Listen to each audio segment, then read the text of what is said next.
애를 5년 동안 못 낳아서 아주 귀하게 난 큰 아들이 있어요. 걔가 4살 때 추수감사절날 애들이 쭉 나와서 노래를 부르는 거예요. 거기에 이제 교회 강대상으로 다 올라가는데 올라오는 그의 모습을 보니까 이미 너무 똥 씹은 얼굴 하고 있어요. 걔가 노래를 했을까요? 안 했을까요? 안 했어요. 노래를 안 한 것도 속 열불 나는데 종이 접식을 했는데 시간이 지나니까 얘가 이거를 잡고 얼굴을 이렇게 가려요. 근데 그걸 봤는데 갑자기 열이 확 받으면서 인생은 참 험하고 어려운데 거기 서서 노래하는 것도 네가 못하면 이 세상을 어떻게 살래? 라고 하는 그 걱정과 그럼 내가 저런 애를 어떻게 키울까? 라고 하는 깊은 두려움이 저를 엄습했는데 내려오는 그 아이에게 야, 너 그거밖에 못했냐? 이렇게 말하는 건 돼요, 안 돼요? 안 되는 거 제가 알아요? 근데 거기다 대고 제가 절망스럽고 두려운 애한테 우리 애들 너무 잘했어 이렇게는 말하면 매치가 돼요, 안 돼요? 그럼 나보고 어떻게 하라고? 나는 그러니까 얼더라고요. 이렇게 강대상에 그 밑에서 애들이 쭉 내려오잖아요. 남편이 여기 서서 손을 밑으로 이렇게 내리더라고요. 내리니까 애가 손을 이렇게 하고 가는데 저도 모르게 저도 따라야 될 것 같은 그냥 느낌이 들어서 이렇게 손을 냈죠. 그랬더니 저희 아들이 이렇게 하고 갔어요. 근데 그의 손과 제가 만났는데 제 안에 오는 어떤 그런 따뜻한 전율이 있긴 있었어요. 자네에게 물어봤어요. 너는 왜 그랬니? 그랬더니 하는 말이 자기는 그 아들의 마음을 너무 잘 이해한대요. 그랬던 일이 내가 있기 때문에 나는 그의 아픔이 얼마나 큰 아픔인지 나는 너무 잘 안다. 우리 경기 중에 배구 같은 거 하면 잘하면 어떻게 해요? 하이파이브 하죠? 실수하면 어떻게 해요? 낮은 파이브를 해요. 괜찮다 얘기냐. 이거 실수했지만 우리 잘할 수 있어요. 그 파이브가 결국 잔이 우리 아들에게 한 얘기예요. 그 얘기의 뜻은 뭐냐면 나는 너의 아버지고 나는 그 길을 가봤고 그 길을 가는 게 쉽지는 않다. 그러나 너는 혼자 있지 않다. 내가 너와 함께 있을 거야 라고 하는 잔의 마음이에요. 여러분의 약함과 저의 약함 저희 너무 잘 알아요. 우리 아들 그거 실제로 평가하자면 잘한 거 아니잖아요. 여러분과 제게 그런 모습이 있잖아요. 근데 하물며 잔도 자기 자식에게 좋은 것을 줄 알아서 노 파이브를 한다면 하늘에 계신 우리 아버지는 우리가 우리의 연약함 때문에 힘들고 어려울 때 주님을 노 파이브를 하신다면 사랑하는 아들아, 사랑하는 딸아, 내가 너와 함께 있는 게 좋다.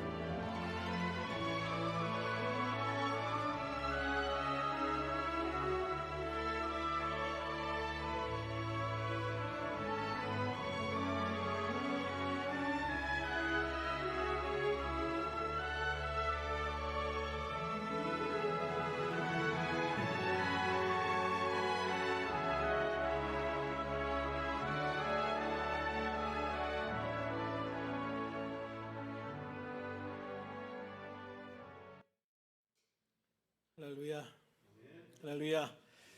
오늘도 주님의 크신 사랑과 은혜가 가득한 복된 주일, 복된 예배가 되기를 주님의 이름으로 축원합니다. 우리 하나님은 내가 잘했을 때만 칭찬하시는 분이 아니라 내가 실수했을 때도 격려해 주시고 다시 용기를 주시는 분이시라는 거예요. 내가 힘을 내도록 용기를 주시는 분이라는 거죠. 만약에 하나님께서 내가 실수할 때마다 징계를 하셨다면 어떻게 살아남았겠어요?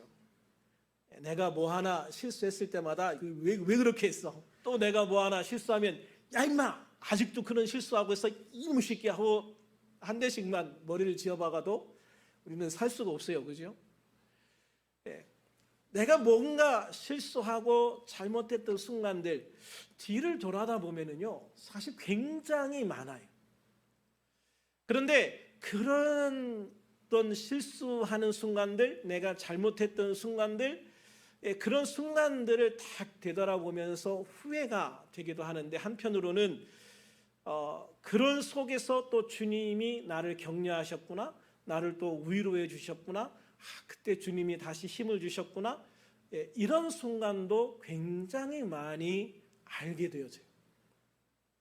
그래서 우리가 살아가면서 실수를 하는 것이 잘하는 건 아니지만 또 내가 죄를 짓는 것이 결코 잘하는 것은 아니지만 그래도 하나님은 나를 버리지 않으시는구나, 그래도 하나님은 역시 나를 사랑하시는구나, 그래도 하나님은 역시 내 편이시구나, 이런 것들을 경험하면서 새롭게 힘을 내고 다시 은혜 가운데서 살아가는 그런 삶을 살게 되어지는 거예요. 우리 예수님도 역시 그런 모습들을 많이 보여주십니다. 예수님의 제자들 중에서 그래도 제일 앞장서서 예수님을 따르는 베드로라는 제자가 있어요. 베드로는 굉장히 즉흥적인 사람이죠. 열정도 많고 즉흥적인 사람. 이런 사람일수록 뭐가 많겠습니까? 실수가 많을 수밖에 없어요. 바울처럼 꼼꼼하게 막 계획을 세우는 사람은 실수할 확률이 그만큼 적어요. 근데 베드로처럼 즉흥적인 사람은 실수를 많이 할 수밖에 없어요. 그런데 성경에 보면 그런 베드로를 예수님이 책망하시는 장면들이 안 나와요. 왜 그럴까요? 그 실수들을 예수님은 늘 눈 감아 주시고 또 새롭게 격려해 주시면서 베드로가 앞으로 나갈 수 있도록 늘 그렇게 해오셨다는 거죠. 물론 다른 제자들에게도 그랬을 거예요.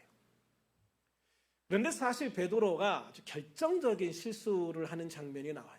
바로 예수님을 3번이나 부인하는 사건이죠.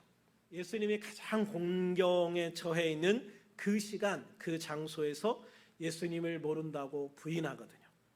누가복음 22장 54절부터 62절까지 조금 길지만 같이 한번 읽어볼까요? 시작. 예수를 잡아 끌고 대제사장의 집으로 들어갈새 베드로가 멀찍이 따라가니라.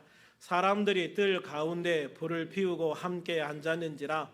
베드로도 그 가운데 앉았더니 한 여종이 베드로의 불빛을 향하여 앉은 것을 보고 주목하여 이르되 이 사람도 그와 함께 있었느니라 하니 베드로가 부인하여 이르되 이 여자여 내가 그를 알지 못하노라 하더라. 조금 후에 다른 사람이 보고 이르되 너도 그 도당이라 하거늘 베드로가 이르되 이 사람아 나는 아니로라 하더라. 1시간쯤 있다가 또 한 사람이 장담하여 이르되 이는 갈릴리 사람이니 참으로 그와 함께 있었느니라. 베드로가 이르되 이 사람아 나는 네가 하는 말을 알지 못하노라. 아직 말하고 있을 때에 닭이 곧 울더라.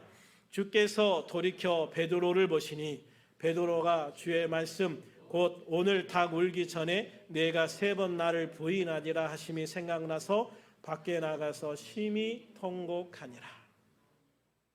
그래요. 주께서 돌이켜 베드로를 보시니 자기가 막 예수님을 부인했는데 예수님을 모른다고 그랬는데 그런 베드로를 향해서 예수님이 고개를 돌려서 보시는 거예요. 그 순간 예수님과 베드로의 눈이 마주치는 순간 베드로의 마음이 어땠을까요? 너무 힘들었겠죠. 그래서 밖에 나가서 심히 통곡했다라고 말씀하고 있어요. 그렇습니다, 여러분. 마태복음 26장 35절에 보면 내가 주와 함께 죽을지언정 주를 부인하지 않겠나이다라고 말했던 게 베드로예요. 그리고 다른 제자들도 우리도 죽을지언정 예수님을 버리지 않겠습니다라고 얘기하죠. 왜 이 말을 했겠습니까?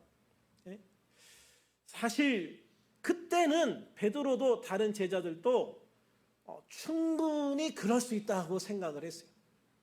예수님께서 너 오늘 닭 울기 전에 네가 3번 나를 부인할 거야 라고 말씀하시니까 예수님 그런 말씀을 하지 마세요. 저는요 제가 죽을지언정 저는 예수님을 부인하거나 도망가지 않을 겁니다. 그 마음, 그 말 그때는 진심이었을 거예요. 다른 제자들도 다 진심이었을 거예요. 그런데 문제는 뭡니까? 그런 상황에 부닥치면 이게 또 마음과 달리 행동하게 되는 그런 부분들이 분명히 있잖아요.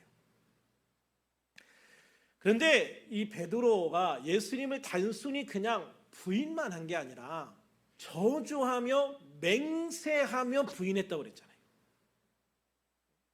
저주하며 맹세하며 예수님을 부인했다. 나는 저런 사람 몰라요. 여기에서 그친 게 아니라 예수님을 막 저주하면서 막 맹세하면서 나는 저딴 인간 모른다니까요 이래버린 거예요. 근데 그렇게 예수님을 막 저주하면서 맹세하고 있는 예수님이 자기를 딱 쳐다보는 거죠.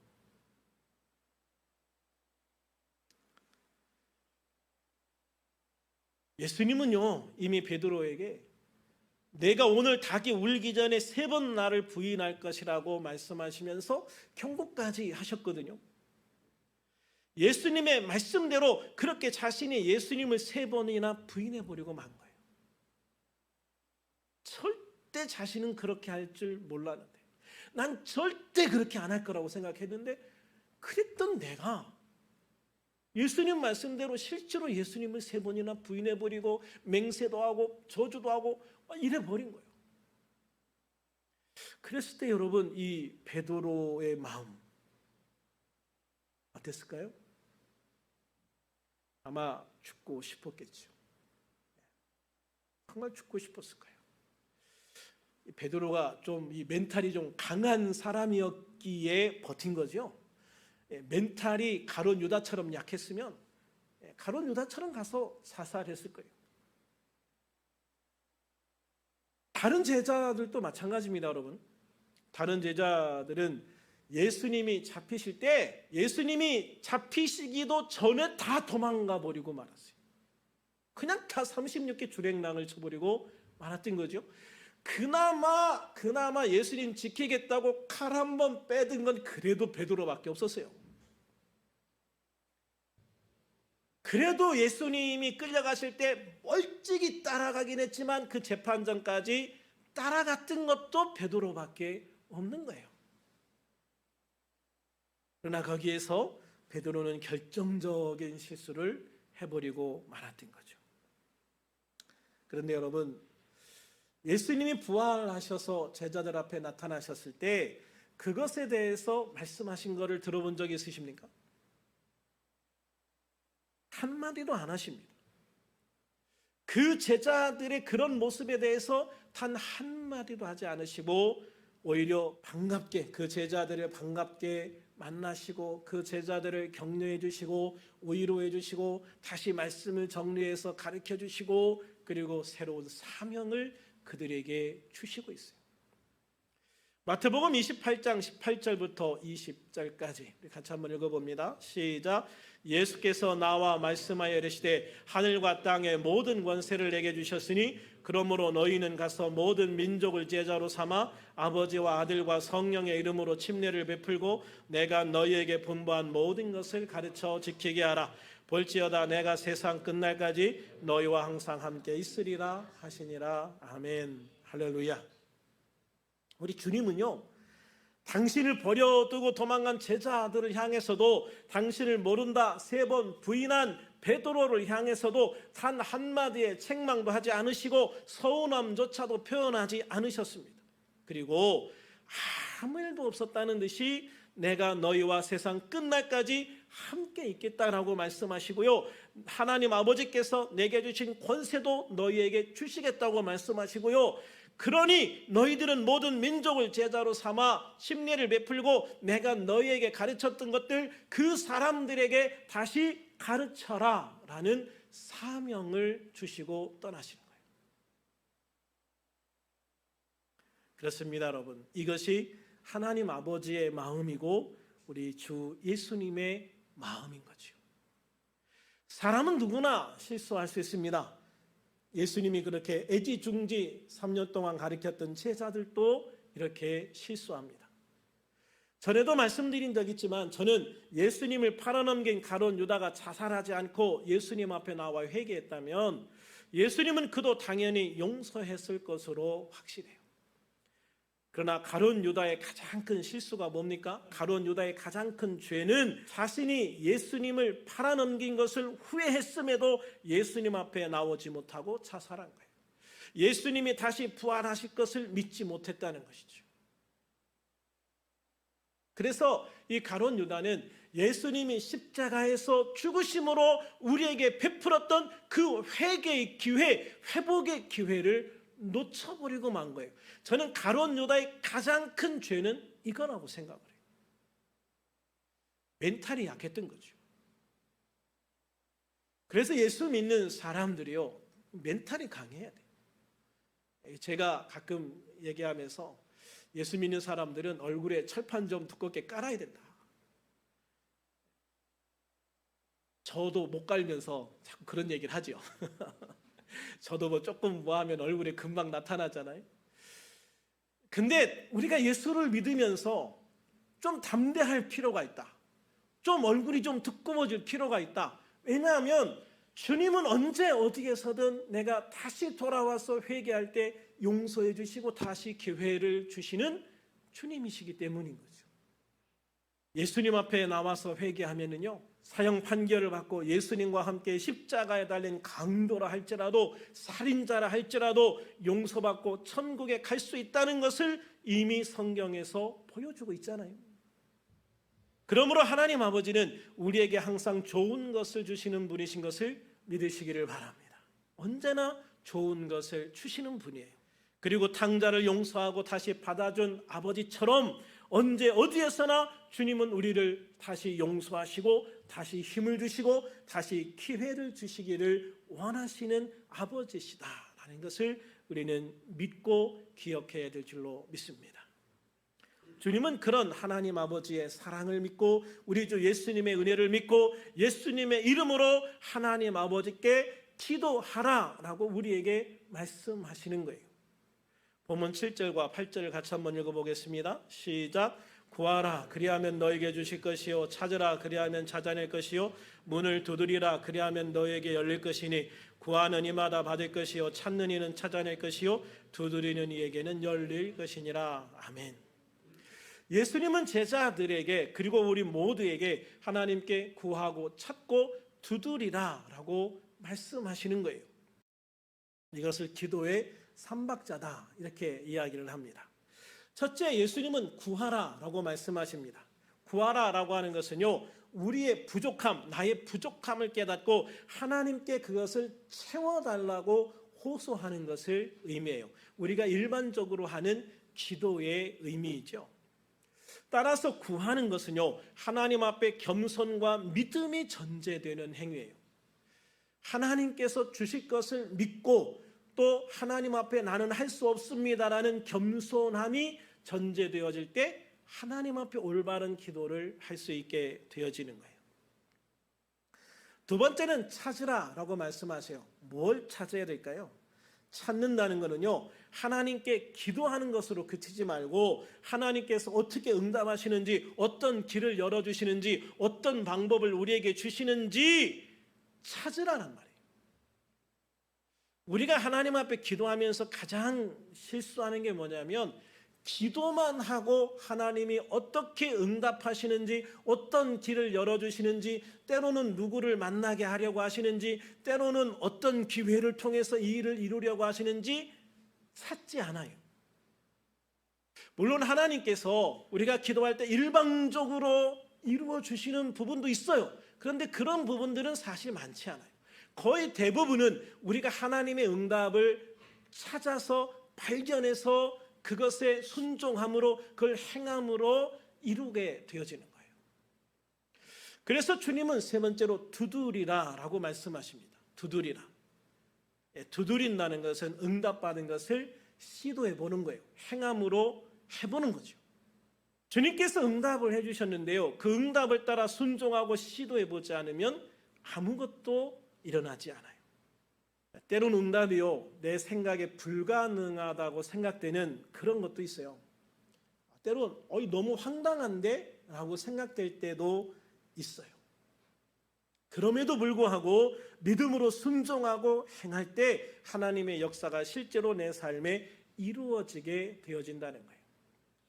제가 치유 사역을 공부할 때 그런 간증을 들어서 전에 여러분들한테도 말씀을 드렸던 적이 있을 거예요. 어떤 분이 이제 이 복수가 이렇게 찼어요. 간 경화를 앓으시는 분이 이렇게 복수가 이렇게 찼어요. 그래서 기도해 달라고 하는데 하나님께서 기도해 주는 목사님의 마음에 어떤 마음을 잡고 주시냐면 이 복수가 차서 터질 것 같은 이 배를 주먹으로 힘껏 치라는 거예요. 여러분에게 그런 응답을 주시면 주먹을 칠 것 같습니까? 그거 잘못하면 살인죄가 되는 거예요. 그 복수가 차서 터질 것 같은 그 배를 주먹으로 힘껏 때리면 이거 어떻게 하라는 거예요? 이 사람이 그래가 잘못해서 죽으면 나 살인자 되는 거예요, 여러분. 정상적인 사람도 그렇게 때리면 큰일 나는데 이 복수로 가득 찬 사람의 배를 주먹으로 때려라? 말도 안 되는 거죠. 그런데 기도하는데 계속 그 마음을 주시는 거예요. 그러니까 이 목사님이 그냥 아예 알았어요. 하나님 책임져 주세요 하고 이렇게 주먹으로 탁 쳤는데 그 순간 이 복수가 탁 터져서 밑으로 쏟아지기 시작을 하는 거예요. 큰일 났다고 생각을 한 거죠. 아, 이제 목회 사역 끝났구나. 내 인생도 여기서 끝났구나 라고 생각을 하셨대요. 그런데 그 상황에서 이제 급하게 해가지고 병원을 가고 이렇게 수습을 했는데 놀라운 일이 일어난 게 그 간의 모든 간경화가 나았더라는 거죠. 여러분, 우리가 이게 상식적으로 도저히 이게 이해가 안 되는 상황이고, 그렇다고 해서 여러분 똑같이 하시면 안 됩니다. 그건 하나님께서 그렇게 하라고 하셨기 때문에 그게 된 거예요. 그러니까 사람이 생각할 때 도저히 불가능한 방법을 사용하시기도 하는 거예요. 우리가 살아가면서 보면 이해 안 되는 순간들이 많아요. 하나님의 응답도 내가 이해할 수 없는 응답들, 또 내가 도저히 납득할 수 없는 그런 응답들도 주어질 때가 있다는 거죠. 근데 하나님은 하나님이 말씀하시는 것을 우리가 순종하기를 원하신다는 거예요. 그래서 그 순종을 통해서 하나님의 역사를 만들어 가신다는 것이죠. 할렐루야. 그래서 우리가 기도하면서 하나님의 응답을 찾고 그 응답에 순종해서 하나님의 역사를 만들어가는 우리들이 되어지기를 주님의 이름으로 축원합니다. 그런데 우리가 기도할 때 가장 기본적으로 전제돼야 되는 것이 뭐냐면 하나님 아버지는 항상 우리에게 좋은 것을 주신다는 믿음입니다. 언제나 하나님은 나에게 좋은 것을 주시는 아버지이시다라는 것을 믿는 것이죠. 본문 9절부터 11절까지 같이 있습니다. 시작. 너희 중에 누가 아들이 떡을 달라 하는데 돌을 주며 생선을 달라 하는데 뱀을 줄 사람이 있겠느냐? 너희가 악한 자라도 좋은 것으로 자식에게 줄 줄 알거든 하물며 하늘에 계신 너희 아버지께서 구하는 자에게 좋은 것으로 주시지 않겠느냐? 아멘. 그렇습니다. 악한 사람이라도 자식에게는 좋은 것을 준다. 요즘에는 어떤 놈들은 빼고 이런 단서를 좀 달아야 될지도 모르겠어요. 그렇지만 그런 사람들은 정말 사람이라고 할 수 없다고 저는 생각을 하거든요. 근데 정말 보통 평범한 사람이라면 가장 어떻게 보면 인간으로서 갖춰야 될 기본을 갖추고 있는 사람이라면 그가 비록 악한 자일지라도 자식에게는 좋은 것을 주시는 분이다라고 하는 거죠. 전에 경제에 대해서 이야기하는 프로그램에서 불황일 때는 어떤 사업을 시작해야 되느냐 이런 것에 대해서 이야기하는 그런 프로그램을 들은 적이 있어요. 코로나 닥치면서 막 힘들고 어려울 때 그때 어떤 걸 해야 될까? 그때 카페가 엄청 많이 생겨나고 치킨집도 엄청 생겨나고 막 그러는데 그 전문가가 볼 때 그래도 가장 안 망하고 성공할 수 있는 가능성이 있는 사업이 뭐냐라는 걸 쭉 이야기를 분석해서 해주더라고요. 근데 이제 거기에서 뭐라고 얘기하냐면 경제가 가장 어려워질 때 집에서 지출이 가장 먼저 주는 항목 뭘까? 남편에 대한 항목이래요. 남편. 한 가정에서 남편에게 지출되는 항목이 가장 먼저 줄어든다. 그래도 이 가정 경제가 버티기 어려우면 그 다음에는 부인 거를 줄인다. 그런데 끝까지 빚을 내서라도 줄이지 않는 게 있다. 그게 자식에게 주는 거다라고 얘기하더라고요. 자식을 위해서 줄 거는 내가 없어도 빚을 얻어서라도 해준다 이거예요. 그러니까 어려우면 남편 옷 그냥 입던 거 더 입어라고 하고, 부인도 정말 어려우면 그래 내가 살 옷은 좀 사지 말자라고 해도 자식이 딱 보면, 자식을 보면서 그 아이가 좀 초라해 보이고 옷이 없다고 생각하면 자식을 위한 옷은 사준다는 거예요. 가족 모두가 먹기 위해서 장을 보기는 하지만 남편만을 위해서 따로 장을 보는 경우는 별로 없다. 그런데 자식이 오면, 아들이나 딸이 들어오면 아들이나 딸을 위해서는 시장을 간다. 이처럼 동서양을 막론하고요, 자녀를 위한 부모의 마음은 한결같다라고 이야기를 하는 거예요. 그런데 하물며 나를 위해 당신의 독생자까지 주실 정도로 나를 사랑하시는 하나님 아버지께서 우리에게 얼마나 좋은 것으로 주시기를 원하시겠느냐라고 말씀하시는 거죠. 그러므로 우리들은 내가 예수님의 이름으로 기도할 때 하나님 아버지께서 내게 주실 최선의 것과 최고의 것을 기대하라. 내가 예수님의 이름으로 기도할 때 하나님 아버지께서 내게 주실 최선의 것과 최고의 것을 기대하고 감사함으로 하나님 앞에 구하라라고 말씀하고 있는 거예요. 그리고 하나님께서 어떤 응답을 주시든 그것이 내 삶에 주어질 최선이고 최고의 것이라는 믿음을 가지라라고 하는 거죠. 자기 아들을 아끼지 아니하시고 우리 모든 사람을 위하여 내주시니가 어찌 그 아들과 함께 모든 것을 우리에게 주시지 않겠느냐. 이런 주님의 마음을 믿어야 된다. 이런 주님의 약속을 믿어야 된다. 또한 항상 가장 좋은 것으로 주시기를 원하시는 하나님 아버지의 그 사랑을 믿고 성령의 인도하심을 따라 믿음으로 구하고 찾고 두드림으로 최선의 삶과 최고의 길을 걸어가는 우리들이 되어서 날마다 승리하는 복된 삶을 사는 우리 모두가 다 되어질 수 있기를 우리 주 예수님의 이름으로 축원합니다. 축원합니다. 기도하겠습니다.